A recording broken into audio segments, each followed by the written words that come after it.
Hello and welcome back to another episode of My Father Before Me. This week we're going to be taking a look at Stephen King's It, the TV miniseries released in 1990. Go ahead and let us know down in the comments what you guys thought of this miniseries. I'm your host, Brennan Sim. Joining me as usual is my father, Tory. How are you doing today, Dad? I'm doing lovely.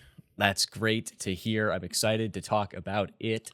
So let's jump right into things. First, again, Stephen King's It was released in 1990, and in it, in 1967, preteen outcasts fight an evil demon who poses as a child-killing clown. 30 years later, they reunite to stop the demon once and for all when it returns to their hometown. It stars Richard Thomas, Tim Reid, Annette O'Toole, Harry Anderson, Dennis Christopher, Richard Masur, I guess he's barely in it, spoiler alert, John Ritter, and Tim Curry. I'm not going to name the children as well. So as always, we're going to begin with a brief non-spoiler review. Dad, what did you think of Stephen King's It? Well, you called it a TV miniseries, but I would call it a 2-night event. Right? Oh. Okay. So, we have to quantify this a little bit. We talked before about My King Kong was the one from 86 or was it? Or 76 with our boy Jeff Bridges. That's My King Kong, right? And we've talked about some other things like that. This would be my Stephen King or my version of It. I mean, obviously they had the one that came out in 2017 that made buku bucks and set records and that sort of thing. But this was my version of It and kind of my introduction to Stephen King. So this came out in 90. I'm 15 years old. It's network TV. And I've told you before, I am not a horror guy. Yeah. I don't like being scared necessarily. So these are not my kind of thing. So for me to get in on Stephen King in a sanitized TV environment, was the way to get me into Stephen King at the time. So That's interesting because 1990, you would have been, not to date you, you would have been 15. Yes. All right. So you'd have been in high school. I guess never mind. For some reason, I was thinking, I don't know, you're going to be much younger than that when I did the math. So yeah, I think it is surprisingly spooky though. I think if I had been 15 when I saw this, I probably would have been sufficiently spooked. Yes. And we'll talk about it when we get to non-spoilers, but there's some scenes in there that I still remember, right? And I remember the impact they had when I was watching them on TV. So back in the day, when we talked about this a little bit with our Ewok adventure shows, right? I forgot about that. Yes, those were TV events. Back in the day, of course, less, no streaming, all the stuff, old guy stuff, right? Now, of course, there was the video market, and we talked about movies that have done well in the video market, but there was also, you would always have the Sunday night movie event or the Monday night movie events that the networks would have some sort of a TV version of movies out there, right? And this is on ABC. I think it's before Disney bought ABC, so I don't think it's a Disney thing yet, a Disney property. And at the time, they wanted to go a little bit more, on the edge of things because something we've talked about you watching recently is Twin Peaks was making all the waves as being kind of an edgy show for the time, and stuff. So ABC wanted to do their version of it, and of course they had Stephen King, so they wanted to run with it, and it was kind of a big deal. I remember it being kind of a big deal at the time. I remember watching it on the evening. The first episode, how it ends, stuck with me, and it's interesting. Now we watch it now, and you can definitely tell it's a TV structure. There's the fade to black. We're watching it on HBO Max, right? You're fading to black at the commercial breaks. You can tell how they broke it up, certainly on the first night, so that it fit into TV between commercial breaks kind of thing. Sure. And had to keep people coming. But if I recall, I think it did really good. It did real good on the ratings. It's some people, you still see Tim Curry's version of Pennywise in cons and stuff like that because people like me grew up with that, and that kind of thing. So, yeah. And I think, all in all, even though it's the 90s, so we're, looking at basically 30 years old now, and it built, or rather made on presumably a TV budget, I think it does hold up. It looks good. Even to this day, I think a lot of the effects are pretty solid. Except for some of the stuff when we get to the end. Yeah, we'll get to the end. But I think it really does hold up because when we were watching, I was a little, what's the proper word I'm looking for? Maybe hesitant to watch it at first. Yes. Because I'm not a huge fan of it. I've read like the first half of the book and never finished it. I've obviously seen, like you said, the Skarsgård ones, and they were fine. I never really got all the hype around them. I just thought they were pretty decent. Right. And so coming into this, I was like, okay, this is something that I'm already not a huge fan of.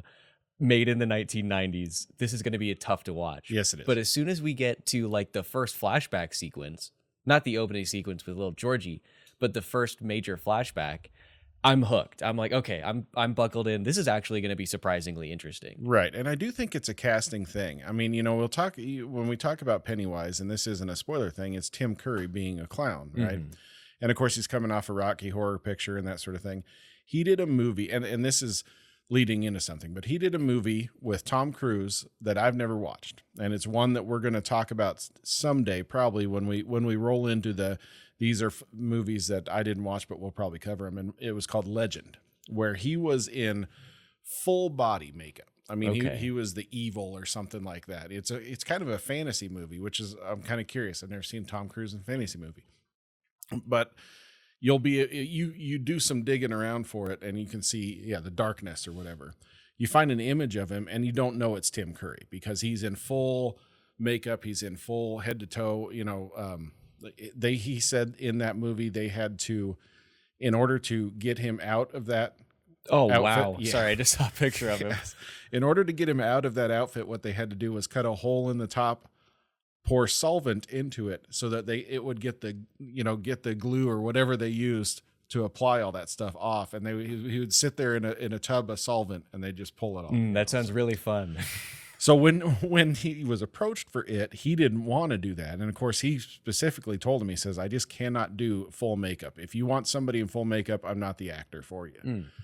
Now, what they ended up with then, as you can tell, is all he's got is, he's got a bulbous forehead, and the nose obviously is on there. And they went through iterations where they had cheeks and a little bit more jowls, more the sad clown look, and stuff like The that. John Wayne Gacy look. Right. Sorry, that's probably... Anyways. they did go through that, but it came down to he could do everything you wanted. He could go from being a fun clown to being this scary thing by himself, and I think that casting was just perfect, for Pennywise. And obviously Skarsgård does a great job of it too, because he can do things with his face and body that you'd never seen. Yeah, he's before. weirdly built. Right. But I think that is what made this work, or made this stick in people's minds so long, was just his casting and his acting and the way that he played that up. So. Yeah, he's really, really good. It's interesting to hear about the full body makeup thing, because I know that originally he was in talks, or not talks. He was, they wanted to get him to play the Joker in '89 Batman. And if he'd done that, he probably wouldn't have been able to do that. That'd be a weird alternate timeline to see. I think it worked out good for us. I think we got what we needed out of that. Yes. But. Could you imagine Jack Nicholson as Pennywise? That I don't know. There's I don't do voices, but I could picture it. Yes. But all right. I suppose at this point we might as well head into the spoiler section. So if you haven't seen the 1990s It, then prepare to be spoiled. There have been multiple adaptations by now. We've got a whole, TV miniseries. So if you haven't seen it, then you clearly don't want to, I think. That's right. If you don't know the gist of the story here. But the first thing I want to talk about in the spoiler section is I think it's really interesting, and maybe this is me misremembering the most recent movies, but if I remember correctly, the first one is just from the perspective of the kids, and the second one is just from the perspective of the adults. I think it's really interesting and cool to do it the way they did it here, the way that they structured it with, we open with the adults being told that Pennywise is back, and then we cut back in the majority of the movies in flashback. Right. I think that's a really interesting way to set that up, and I think they pulled it off really well. It is. And it's been a while since I read the book, but what I remember about the book is that it was the story is kind of running concurrently. So you're getting the kid's story and the adult story, and it's running along to the finale. You're getting the finale of both, so they kind of did that a little bit, but I do like, yes, it does a few things for you. First off, it introduces you to the main cast, and a lot of this cast, we'll talk about it, is, big in the day for who they were. We'll talk about all of them, but it introduces you to that, and they're the draw. For most of the people watching this show, they're probably the draw as far as casting goes. But it also does a thing where you kind of establish where, the conceit is that you kind of forget things, right? And you kind of forget that they kind of forget their stories, right? And it's just the dude at the I'm going to call him Venus Flytrap, but What? because of WKRP, we'll get to that. Okay. But when he's calling him from the library, I think it's Mike. Oh, Mike. Yes. Yeah. When he's calling him from the library, It's like I have no idea who we're talking I about. know most of the people listening to us will know what I'm talking about. But he, Our core demographic is over 40, so that'll work then. He, he kind of just him calling brings back their memories, and that's kind of a neat conceit, because then, yes, you're actually seeing that memory come back as they're remembering it.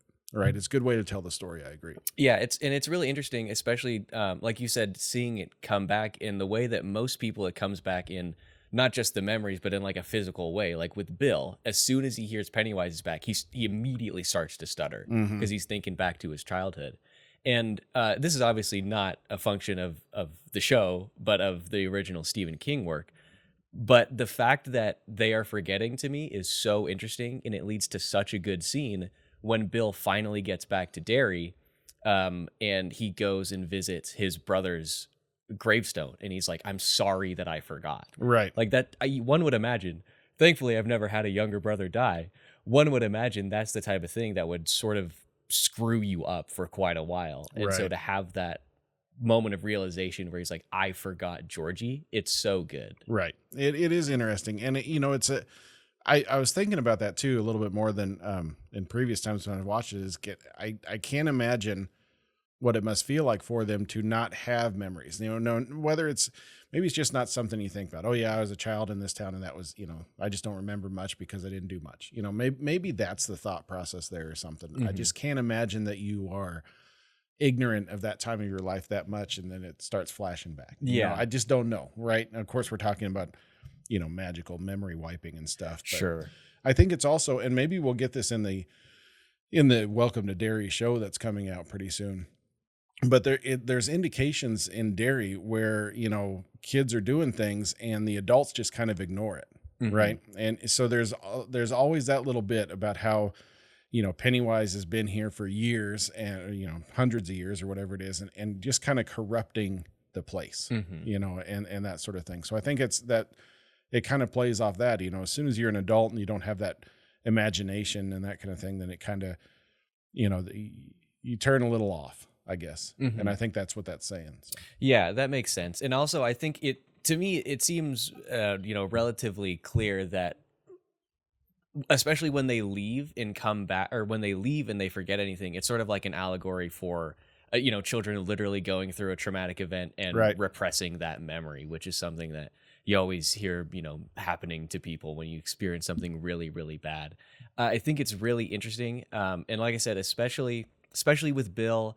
And I think the most clear example of it working really well is with Richie, because, he's the jokester guy. I mean, he's the comedic relief, and we see him perform, and then he goes home or whatever, takes the call, and he's literally crying on the toilet after throwing up or whatever. Right. It's such a stark contrast. I think it's I don't know if that's in the original source material. When I read the first half of it, it was years in like high school when I was in my King phase. Yeah, it's been a while, and I've been considering maybe pulling it back up and listening to it, because I've been listening to some Stephen King lately. Yeah, it is kind of interesting, when you get that separation. And one thing it does illustrate right at the beginning, and maybe this is getting too deep too quick, but Pennywise likes children because they are creative, right? And part of the reason that they can fight against him is because they are creative and using their creativity, and they believe something, he believes it's battery acid, right? But one interesting thing to note is that all of the adults are still in creative fields. One of them's a writer, one of them, is an architect who designs buildings. One of them's a fashion designer or whatever she was, you know, some kind of something like that. It was some kind of a Gwyneth Paltrow thing. I don't know. She's making candles. That's right. And then they all are doing something like that, being creative yet, and kind of maybe it kind of leads into how these are the chosen ones in that way, right? The only ones who've been ever been able to defeat him, or something like that.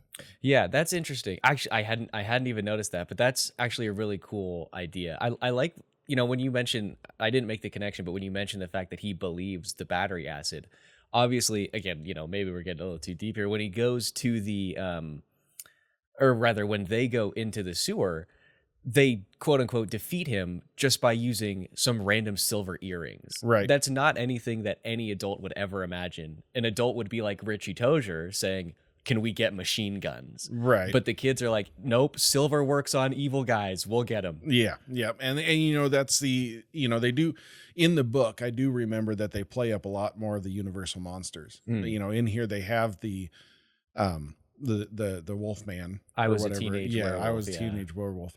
But of course that gives them the belief that silver is going to do it. Right. And again, like you say, because they see that and they believe it, then that's why it works. So yeah, so do you think the only reason that the silver hurt him was because they thought it did? Or do you think that he is actually vulnerable to silver? Now we're going to go deep. We're going to go way deep here, because at some point, and this is probably book knowledge, this is me watching some, making of documentaries or videos and stuff like that. At some point, there is the giant turtle, right? Okay. Do you know about the turtle? I don't think so. Okay. So anyways, Stephen King's thing, and this was in the Dark Tower too. So okay. I never read Dark Tower. This is pre-Sober King. You will be surprised to hear. Anyways, the theory is there was a being before everything, and we're going Lord of the Rings, the song or whatever, that created the universe. And he created two beings, a giant turtle who is good, and a bad spider looking thing, which is it, or its species or whatever. Sure. Right. And the turtle barfed out the universe, and that's what created the universe. Naturally. Right. So the turtle is a good person, and he is hands off. Right. He doesn't want to get involved. He just wants things to go. And of course it is evil, and it's the good and evil. It's that side of things. So what is said, I think in the book or alluded to in lots of places, is that the turtle gave them the power to fight off it. Sure. In a way. Right. I guess. And in the Dark Tower, there's multiple it creatures or interdimensional being, because that's what it is. He's an interdimensional being monster thing or whatever. Right? I guess. I guess. So that's the storyline. So anyways, yes, part of it is their belief, and that's what they're I think that's what they're trying to get across mostly in the show. There's not a lot of turtle references, although I think there is. I think I remember seeing something about a turtle reference somewhere, but they didn't want to bring it in too far because that's a little wackadoo. Yeah, a little tough for a two but it's the fate thing. It's the where the turtle is working through us to fight this evil kind of thing. It is what some people have said. Okay, but it's also in the show. It's specifically stated. Yes, it's this belief that they are creative and they believe these things that they can overpower him. Okay. That's very Never-Ending Story-esque. Is it Never-Ending Story, or what was the other one? Yes. And we'll come back to Never-Ending Story as soon as we talk cast. Okay. Is there a connect? Okay. Anyways. Never mind. We'll talk about it later. We talked about the effects a little bit in the non-spoiler section, but I do really want to say I was actually legitimately shocked how well they came out. Again, I'm going into this with the bias of it's ancient, right? And it's 1990 and it's TV budget, so it's got that's a couple things that are definitely bringing it down from what we expect from anything right now. Yeah. But it even so, most of the stuff looks really good. And now, granted, a lot of it's relatively simple with like effects with blood splatter and bubbling up in drains and all that. But even when we have the scene where Eddie is in the showers and Pennywise comes out of the drain in with the stop widens motion. it. Yeah. Yes, even that I thought I was like, okay, I could accept this. That's pretty this fun. Is fun. And you know, there's the first time the kids hit him with the silver thing, and he jumps down in the drain, and it's a little miniature going down into the drain or something. Yeah. That's pretty cool. I think they did a lot with what they had.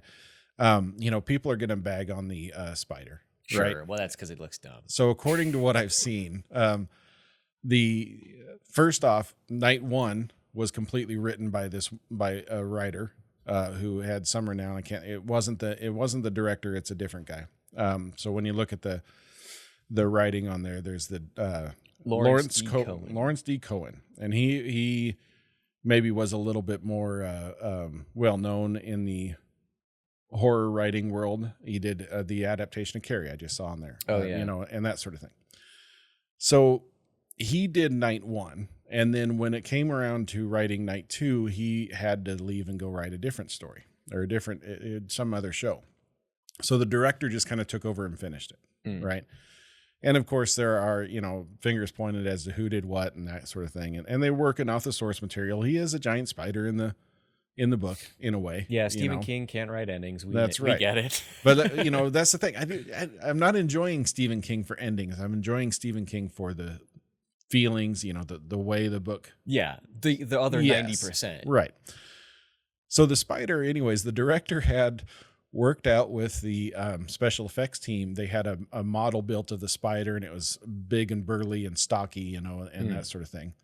And they get down, and the shooting of the spider was the last 2 weeks of production in Vancouver where they were shooting it. Sure. And so they ship the spider up and they start putting it together, and it's this long spindly thing. And he's like, this is not what we planned on. And the special effects department said, well, yeah, that just didn't work.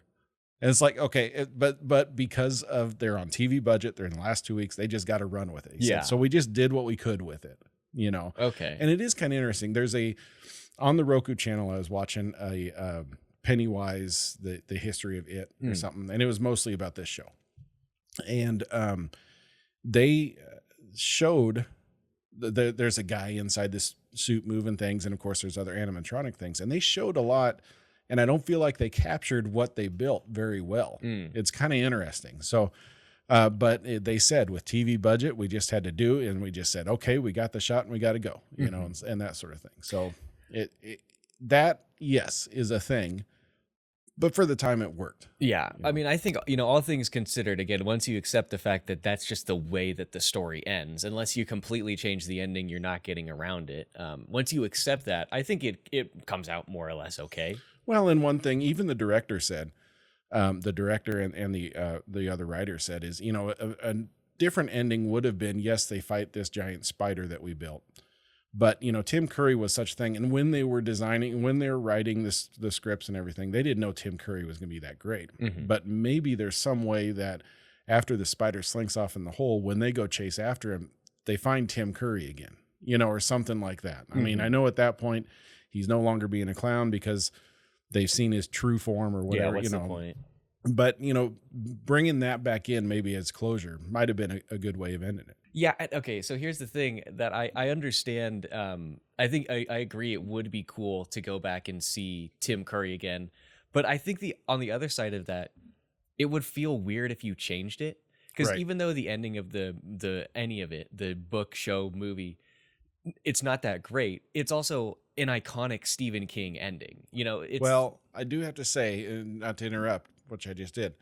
It's okay. The ending of the book is that the main guy, Bill, goes out into some kind of subconscious space and fights with Pennywise with his brain or something like that. That's crazy. So there you go. I don't know if we can call it iconic necessarily. It's iconic for this show because what it did for everyone. Yeah. You know, and I don't remember. I'm like you. We watched the Skarsgård one, but I don't remember a lot about it. I kind of was in the mood maybe to rewatch it. Well, that's what I was thinking too, but I don't think it's available anywhere. Oh, that would stink. But no, to jump off what you're going to say, I don't know why I went to the first one. I should have gone to the second one. But I think in the second one, they sort of have like a melding between those two things. I vaguely remember that when they're in the end scene, it is like the body of Bill Skarsgård who's got like a spider thorax. There's definitely something a little bit more. Yeah. They still they don't go space turtle. Yeah. That's why you didn't know about it. But it's Yeah, definitely a similar ending. Yeah, I don't know. 'Cause okay. It's really surprising to me, I guess.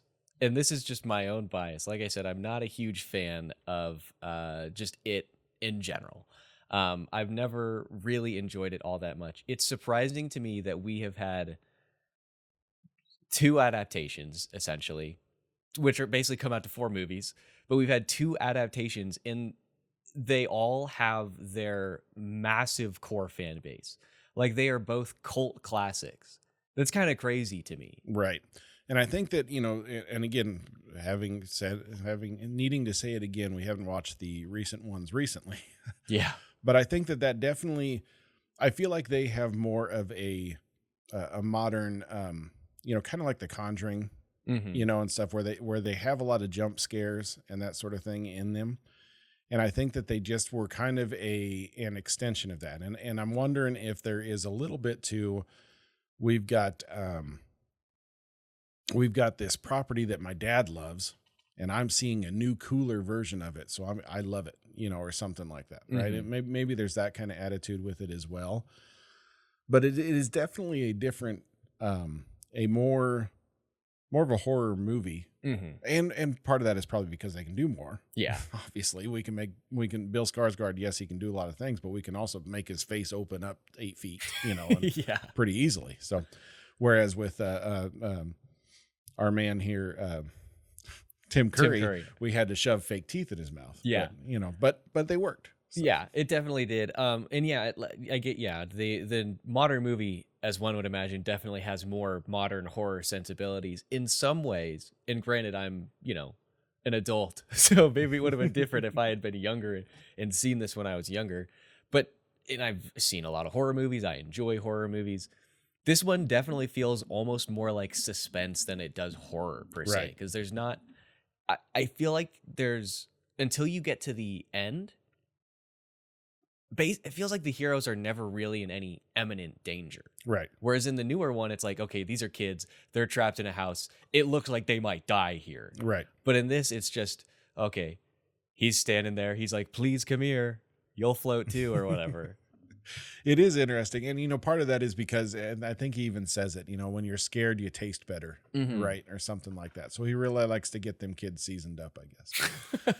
But it is an interesting way of looking at it. And again, there's always the tropes is, okay, he killed off Georgie pretty quick, but all these other ones, he's kind of playing with his food a little bit. Who knows? Maybe, he comes out, and that's the conceit in the 90s, the show we're talking about, it's every 30 years. In the book, it's every 27 years, but he does his thing where he hibernates and then he comes out. So when he comes out, maybe he does a quick kill just to, get that quick burst of energy. Sure. And then he starts playing with his food a little bit more. He just needs a protein bar. That's right. Then he'll be ready to go. He's got a carbo load, to get started. Yeah. And then he's ready to go. Well, and I mean, also in the, what's Bill's wife's name? Audra.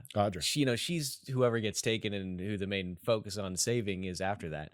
She's an adult, so playing off of what he says earlier, the kids have the inherent creativity. Plus, one would imagine it's a lot easier to scare a kid. Right. So maybe he has to take his time so that he can get those scare juices going. I think it is. The scare juices are ripe in that child, I guess. No. Edit. No. But it is, yes, because children, and here's the thing, is he takes the form of a clown because as a child, you're not, at the time, nowadays, I feel like it's a little bit different. You're not immediately scared of a clown. Sure. Right? It's just like when the little girl at the very beginning of this rides up on her trike and she just kind of looking at him, or Georgie even is sitting and talking to the dude. There's a clown in the storm drain, but he's still sitting and talking to him. Sure. And that sort of thing, because it lures the kids in. Right. But then it is the kind of thing where kids are a little bit more creative with their thought process, which makes them scared more or more animated, I guess, or more, those feelings come out more. Adults suppress things. Kids, we've seen with the little ones, take away their carrots and they're crying, so it's more intense for kids, I guess. So. Well, I mean, to harp on that sort of believability factor, when you're a kid, you'll believe anything. Right. You'll believe that a man's coming down the chimney leaving presents. When you're an adult. Wait, what? Sorry. I might have to bleep that out. Spoiler alert. I just ruined some kid's life. But when you're an adult, I think you're inherently much more skeptical of that because you're world weary or whatever. Right. That's really interesting. I don't know. Part of me thinks that this would be fun to rewatch, and then the other part of me is like, do I want to spend 3 hours? Yes, you do. No. I don't know. Like I said, I'll probably throw it back on. I'm still a little scaredy cat, so I'll throw it on in the daytime sometime. But yeah, just to catch it again. It's getting to be Halloween time, so we'll see how it goes. That is true. I guess it's actually October now. That's right. We're rolling into it. So I just kind of dated the podcast a little bit. Well, and like I said, we've got the reason we kind of talked about this too, or maybe a happy accident, was with that the It TV show coming out, and I'm a little curious on where they're going with that. Now the trailers for it looks like it's set in the 60s, but it kind of looks like they're doing some of the things that we see in this show, in our show. Now, granted, the recent ones, the kids were in the 80s, and then the adults were in the modern times, right? So I'm not sure what they're doing with that. I'm not sure if they're sticking with the books, or I'm not sure. I'm kind of curious. So. That is weird because the synopsis here of It Welcome to Derry, it says it will follow it. Haha. You probably should have rewrote that because it's whatever. Will follow the events in the 1960s, the time leading up to the events of the first film in the Stephen King It series. So I guess I don't know. Which, like I said, I think I remember the Skarsgård ones. The kids were in the 80s. Which, would make sense. And apparently Bill Skarsgård is in it. So then maybe it is for the new movie. So it's in that continuation. Or that, okay. I don't know. I'm a little bit. Hey, wasn't that the dude from that Joshua Odchik? Wasn't he? He was in The Long Walk. He was in The Long Walk. Yeah. Spoiler alert. Skip ahead 30 seconds. R.I.P. Man, what a good movie. Anyways, I really want to watch that again. I don't think I told you this. Sidebar. I think it's the best movie made in 2025. Well, it's definitely one, and so we didn't take time to talk about this. So here's our little sidebar. Cut this out as a short clip. I would recommend going and see it in theater. I was telling Tammy. It's not a visual fest or anything like that requires a theater, or, great sound, or that requires a theater, but I think that it's better watched when you are focusing on it. It's something watching at home that I think some people might get distracted and not paying attention to, but I think it's important that you are kind of in that movie. You're in that experience, So. Yeah. You're stuck in a place where you have to turn off your phone and you have to pay attention. Yeah. I'd recommend seeing it in the theater. So maybe we clip that out and throw that. Anyways, back to it. So let's talk cast, because that was a big thing. I was going to bring out.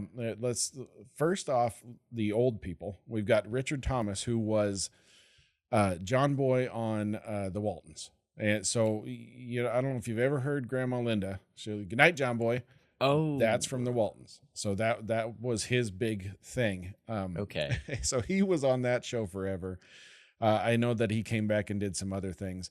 Tim Reid, you hear Grandpa talking about WKRP in Cincinnati? Is that the Venus Flytrap? Whatever. Yes, the turkey episode is Grandpa's favorite. But yes, Venus Flytrap, he was a radio DJ, kind of a hip, cool dude, okay. And one of these days so they had a lot of trouble with WKRP. They couldn't stream it because of all the music that they had on there. They didn't have licensing in order to release it on DVD or stream it. But that is one that is worth a watch. So that was his claim to fame. He was on that forever. Very popular show. Annette O'Toole, of course, we know her as Ma Kent. Ma Kent. She was also in Superman 3. She was Lana Lang. That's right. I forgot. So, I haven't seen Superman 3 in forever. So she was 2 Superman people. Well, I guess we could run about it. Oh, she's in another Stephen King adaptation. I didn't know she was in that one, 11/22/63. I never finished that one. Oh, she's at Lana in the Aquaman TV movie. Oh, well, there you go. So she is all over the Supermans. I like Annette O'Toole. Yeah. Sorry, I just saw she was in an episode of Alfred Hitchcock Presents. I love that show. So I've seen she's somebody who's been in the business for a while. Mm-hmm.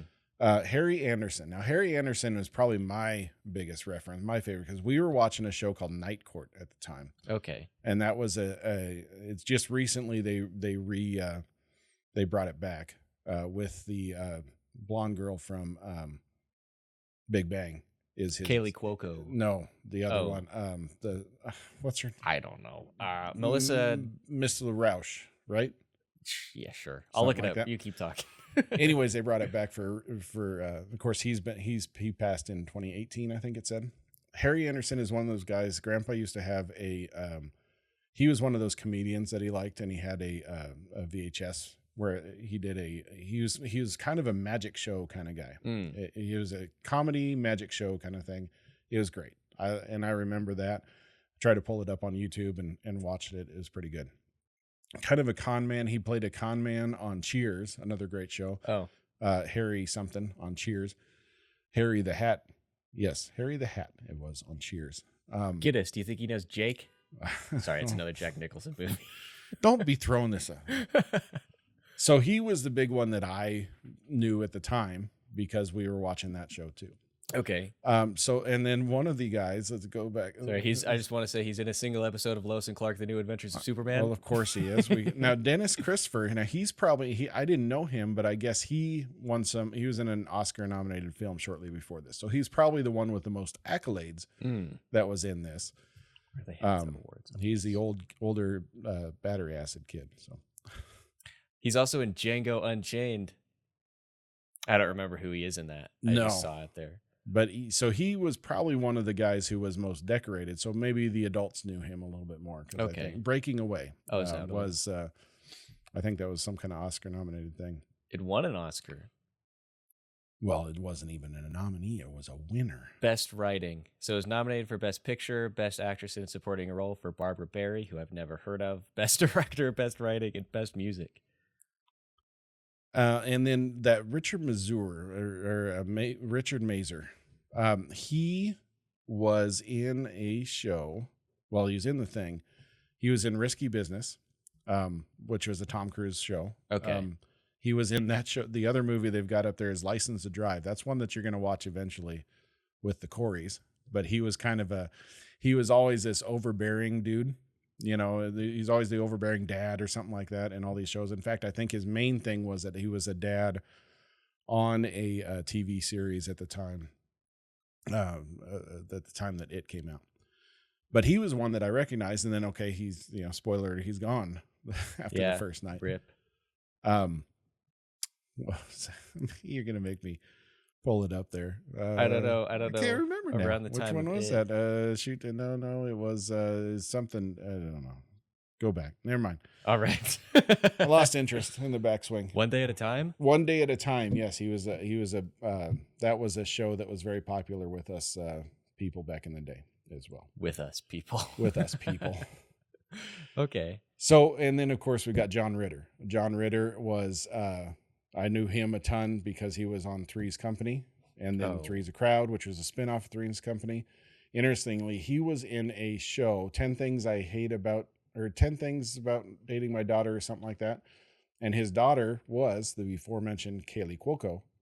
Oh. And they were filming on set, and it was some kind of break, and he walked off and he had a heart aneurysm and died. Oh. I mean, it's pretty, but that is one of those guys that everybody loved because that Three's Company went forever. He was a big famous guy as well at the time. So, I mean, they pulled in all of these adult actors that were big primarily for TV, other than that one gentleman, and, gave him something different. They gave Jonathan Brandis his little ponytail, whatever. Yeah, that pretty was wonky looking. But it was the 90s. Yes. So that was a pretty big cast for the day. And I know that doesn't mean a whole lot to you, but everybody my age and older who watch this probably know every one of these people. Yeah. Now we get into the kids. Jonathan Brandis, he's one of our Neverending Story connections because he is Neverending Story. He's in the he's the main character in the sequel.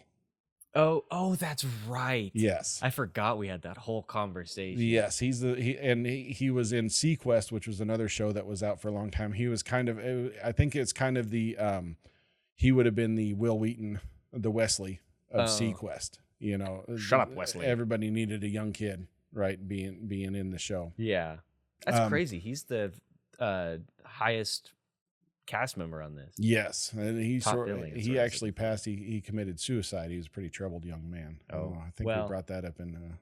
But then, of course, we also have. There's a lot of downers in this I episode. know. We're gonna keep on going here. Seth Green. Now he didn't do it, but of course he's been in Scream. He's been in. He's the bad or not the bad. Was it no? What's the Robot Chicken? Oh yeah, not Bad Robot. Italian Job is always is a guilty pleasure, fun heist movie that he was in. That I always liked. He's supposed to be the nerd in that. Yes, everybody in my generation knows Seth Green, if for no other reason than Family Guy. Yes, the voice of Chris. Chris, right? Yep. Oh, I can't do it, Chris. Never mind. I give up. But yes, a young Seth Green, and even he talks. You know, he was talking in this documentary about how he loved Harry Anderson, and he recognized all these guys, which is pretty cool. That's funny because I was looking at this at Little Richie. I was like, God, he looks familiar, but I didn't place it. He doesn't. He looks a lot. Yes, he definitely changed his look shortly after that, or he whatever he was doing there did not ring with me as well because I was like, where's Seth Green at? Oh, that's him. Yes. Then again, he's the only one with red hair. I should have recognized. But now one more that we have to get to, and I don't think he's on the top list here, but the bully named Belch, who ends up getting pulled through a pipe, bent over in half. Another pretty solid effect. Right. He was also a bully in Neverending Story, and that was his start. So he got the job as a bully in Neverending Story, and then he got stuck. He got typecast as bullies, I guess, after that. So that's funny. Yeah. Okay. So we got all our Neverending Stories out that I can think of. Do you know, is the older Henry Bowers from anything? Because I kept looking at him being like, I know you from something. Which one was Henry? The one who was in the insane asylum. He was in.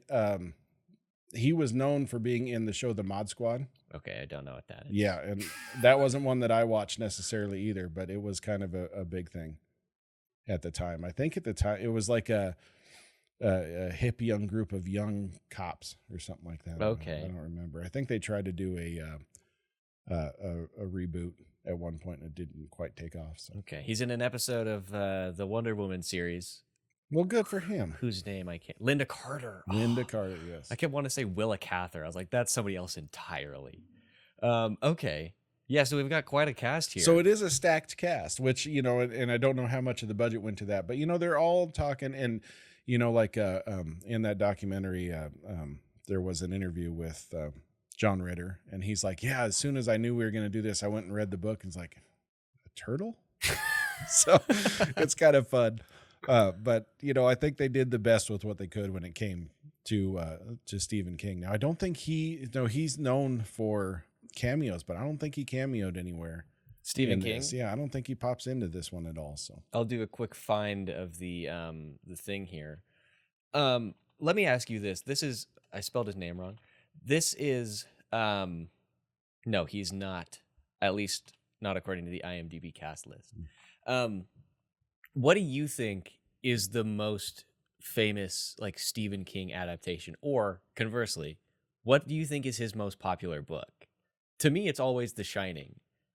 But I feel fake calling The Shining the best Stephen King adaptation because it's nothing like the book. Right. So there's two questions there. Is it the best or the most well-known? Yeah. I think I agree with you. The most well-known would be The Shining. Right. Now, obviously, Shawshank is a popular movie. That's true. I would argue that, people don't equate that as much with Stephen King, even though they probably know it was his story. Mm-hmm. But I think The Shining is probably the biggest one, and maybe I'm a little biased, but when I talk Stephen King, it is always, it's The Shining and it's it, right? Pet Sematary was big. It was a big horror movie when I was a kid, but maybe that's just because I got scarred by seeing box on the on the video in Sure. the video store or something like that. But yes, I mean, when I think of Stephen King adaptations, that's what I'm thinking of specifically. I also, for me, when we talk about books, right, Stephen King books, I think one that a lot of people think of, even though it's maybe not the best adaptation, but is The Stand, right? Even Grandpa Glenn had a copy of The Stand, That seems out of character. Yeah. So it is an interesting one. And that's one of his, super long ones too. So I'm not sure whether people actually know it or they just know that that's his, right? Salem's Lot, I guess, too, is another one that I hear a lot about. Right. Salem's Lot. Cujo was big at the time. And I think, and again, I think I'm remembering Grandpa having that book just sitting on the in the toilet with the big dog fangs on it. Yeah, So I didn't realize Children of the Corn was him too. Children of the Corn, Firestarter. Children of the Corn kicked off our what are we talking, like a 8-9 film franchise or something like that? Yeah, so there's a lot. And of course, we already talked about Running Man in the past, and we'll be revisiting that soon here. Someday we're gonna do Lawnmower Man, and I'm sorry. Yeah, that's one that either you or Nikki has mentioned about 30,000 times. No, not Lawnmower Man. What is? Never mind. I'm not gonna get lost in this. I think I'm thinking of a different one. Misery. Now that one, I think Kathy Bates won an Oscar for Misery, and that's one. Should. And just the other day we were talking. I don't know how it came up, but Dad and Uncle Jerry were talking about the hobbling scene in that. Yeah. It's always a crazy thing, that's his scare. That's his thriller, right? Because it's a writer who gets held hostage so that he finishes the book. Yeah, I would, even though I didn't think about it, I would definitely argue that Misery has to be in the contention for one of the best King adaptations. I think one of the best adaptations. I might agree with that because I do remember watching that and reading the book. And that one does, there was only a couple slight differences, which I don't want to spoil anything, but I forgot about the Green Mile too. It is. Now that's one that even more than Shawshank, I don't think people associate with King very much. Yeah. I could be wrong on that, but I remember exactly when I read this. Yeah. I'm not going to go into it now because it was at a weird time, but I remember exactly when I read that. Oh man, that was such a good book. Anyways, who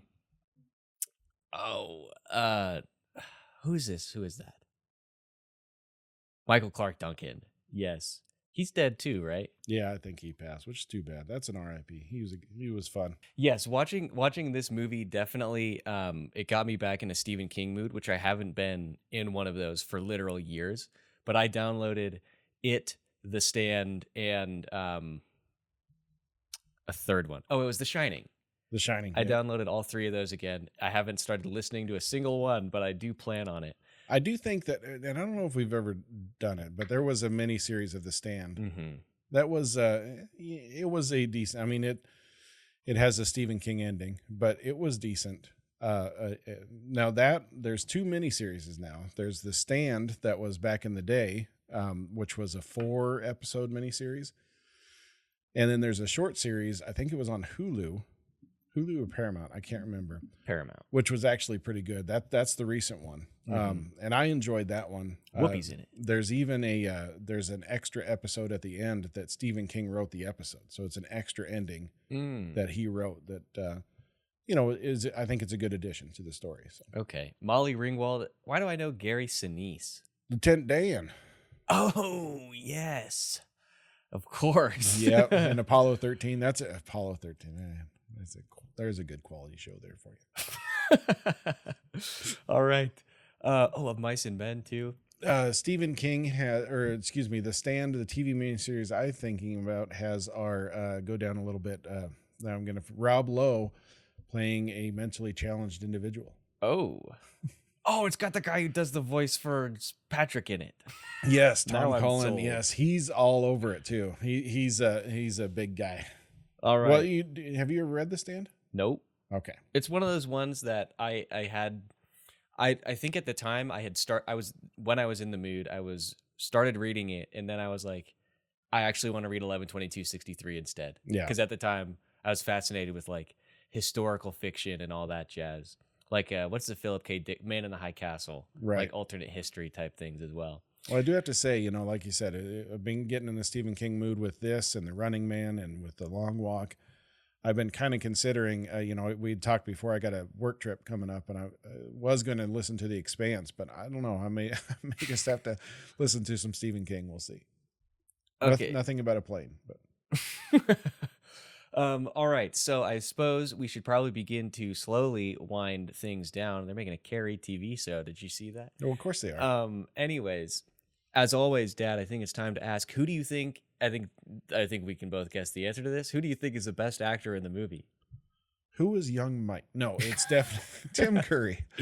Obviously, and it's a standout role and it's something he's remembered for, you know, even though, like I said, he spends the whole time in clown makeup, but obviously he is, he's pulling the weight. He's making it work. I think. And again, he made it work for the limitations of things. And we didn't even talk much about Tim Curry, but we are going to do a Congo show. Okay. And that may change your opinion of Tim Curry. In a good way or a bad way? We'll discuss it when we watch Congo. But of course, you know, and I have to admit something, and maybe this is sacrilegious, but I've never seen Rocky Horror Picture Show. Oh, really? So this is Tim Curry to me. This and Congo, which we will watch shortly. Now that I'm bringing it up so much, I guess, yeah. But which, you know, Congo is great for our Michael Crichton review when we start doing some Michael Crichton stuff. So maybe we'll have to wait for another Jurassic Park World or something. Okay. According to IMDb, there's only one adaptation in pre-production, and who knows when that or if that's ever going to come out. Wow. So we may not have to. We'll have to figure out some way to fit that in. But well, I'm sure we'll find. We'll find some space for some Michael Crichton stuff because we've got Congo, we got Sphere. Yeah. We need to discuss some of those. Okay. But Tim Curry, and you know, Tim Curry was also he's one of them guys that I remember from what was that? There was another show that he was around that time, somebody that I kind of remember from things too, right? Obviously he was in Clue, which I've seen, but it didn't necessarily stick as much to me. I've never seen Clue, I don't think. Right, but he was in Psych. He was in Monk. You know, he's a working guy. When you look through his list here, so I was looking through his list and everything that he's not a voice in. Oh, there we go. Hunt for Red October. That's what I remember him in, and that's another one we got to get on. That's Sean Connery, right? Yes. Yep. Tim Curry's a Russian communications officer or something. Oh, okay. Can't remember. Scientist, perhaps. Dr. Petrov. Oh, it's got Stellan Skarsgård. I think he's one of the. You know how the Russians always have the government person watching over everything. I think that was his role, if I remember right. I see. He's the party official or whatever. Yeah, I think that's Stellan Skarsgård. There's our connection. Maybe now we need to. We've got this all worked out. If we didn't need the direct connection of Tim Curry, we've got another one. So. Yes, yeah. This is actually a stacked cast. Sean Connery, Alec Baldwin, who's sometimes okay. Scott. He's Glenn, good. He's Jack Ryan. I didn't realize that. I didn't read it. Sam Neill. There's another Crichton connection. James, oh man, we are rolling with this. Joss Ackland. We just talked about him, did we not? Yeah. Well, we talk about a lot of things. Oh, that's right. He was diplomatic. We talk about a lot of things. That's the slogan for the show. Anyways, Tim Curry, Stellan Skarsgård, Jeffrey Jones. Finish out the Hunt for Red October. We will definitely come back to that one. But yes, so Tim Curry, as far as obviously it's Tim Curry. Yeah, it's got to be. I have to agree with you. Just to be a little contrarian here, if for no other reason than nostalgia, I am going to say Annette O'Toole. Well, there you go. She did great. She's fantastic as Ma Kent, which has nothing to do with her performance in this, but I love her. She's great. Both of the parents. I can't remember who plays Pa Kent now, but definitely. Oh, it's John Schneider from Dukes of Hazzard, right? I haven't seen Dukes of Hazzard. I know you don't. I don't know. I just like saying it like that. Yes, it is John Schneider. That show features the best Lex Luthor we've ever had. Okay, so yes, best actor, Tim Curry with an honorable mention for Annette O'Toole. What do you think is the best scene in the movie? So most impactful scene, yes, is the ending. And like I say, I specifically remember that first night. and watching the entire episode, and then it ends with, you know, the entire night they're calling up these people, and all these people are saying, oh yeah, we're good, I'm gonna go, you know, I'll be there, and they're packing, they're getting ready to go, and then we get to the last guy, and all you get is the shot of him in the tub with the "it" scrawled on the wall, right? I mean, it's I still remember that, you know. It just a great way to kind of capture you and make you go, oh yeah, you know, I got to come back now and see more. For You know sure. what I mean? And maybe this is just my bias based off of the fact that it's in the past, but I do feel like ending a show on an image of a man making it so he doesn't have to return to dairy in the bathtub, I feel like that would be really shocking. Yes. I mean, that would be shocking now if I Well, saw it in a show. I mean, like I said, it was to me. Of course, I'm a 15-year-old, Yeah. right? You know, I'm 15, I'm watching it live, and I'm not much for horror stuff. So just that, and you know, again, you think of, you know, suicide themes and stuff like that. That's not horror necessarily, but just the fact that he's so scared of this, right, that he's just going to end it so he doesn't have to break his promise to go. He just isn't going to go, right? He doesn't have to. He doesn't have to back out. He's just going to call it. Yeah. Right? Well, and it's interesting when we get the flashback sequence, he's obviously the last person to put his hand in to swear. And it's also interesting throughout. I think they might not talk about this until the entire second episode or whatever, or the second night, I guess. But I think Bill says that Stan is the one of them who never really believed. Right. So it's interesting that the guy who never really believed, when he finally saw it and he was made to believe, that's the guy who was like, I can't handle this. Whereas everybody else believed and understood from the very beginning. It's almost like they were sort of, I don't know, maybe desensitized is the wrong word. But Might be that they know they can stop it. And one other thing I had heard is he's the only one of that group that saw his true form. That's because he true. comes out of that pipe, that one, and it's the deadlights, they call it, or whatever. And he's the only one who saw it. The other guy who saw it had lived, had his hair turned white, and went to a mental institution, you know, and that sort of thing. So he's the only one who saw that. And then there is the, you know, when they're fighting, he kind of specifically grabs him and holds him up against the wall, you know, and stuff. So I can see where maybe, you know, that's just a little bit more traumatizing or something. But yeah, he's had the most direct interactions. That's interesting. I think, for my opinion, that it was really tough for me to actually pick what I thought was the best scene in the movie.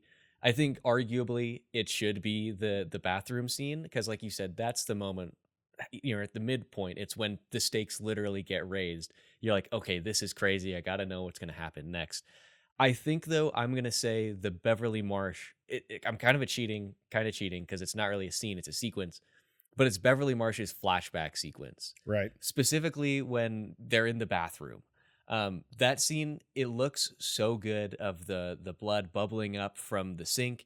And then you have her dad coming in. And this is, I feel like, where you get the first clear understanding that whatever's happening, the parents can't see it. Right. Of course, you get it earlier on with the photo book with Bill's parents.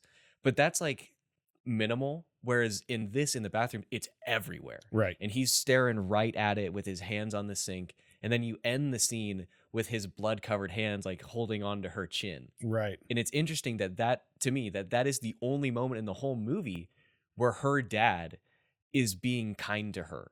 Every other moment, he's incredibly, you know, verbally, I think he takes his belt off at one point. So Yeah, at least physically, implied physically abusive.